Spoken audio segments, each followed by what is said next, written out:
is the segment where the anchor is outside on a winter's day in the company parking lot, icy, slips and falls on his keister, ends up on YouTube for all to see. No, actually, you should, in all seriousness, be careful when you go out on parking lots. If you're like ours, I came in this morning, there was this huge dump truck that was open in the back, and there was a guy in the back with a big shovel, and he was shoveling salt and sand onto the parking lot. So we don't have that problem here. Now, at this time every day, Joel Nichols sends me outside to start his car because it's winter and it's cold, and he wants to make sure that he has a nice warm car after the broadcast when he, is done. So it's my turn to start his car. Uh-oh. That's not good. Joel, I think I'm going to, and I get a or something in my pants. Works, but it's not working right now. Uh-oh. Well, I'm sorry, Mr. Nichols. Yeah, that's really kind of sad, Chris, when you think about it.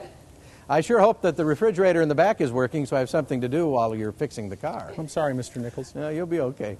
Poor Chris Katz out there trying not to hurt himself.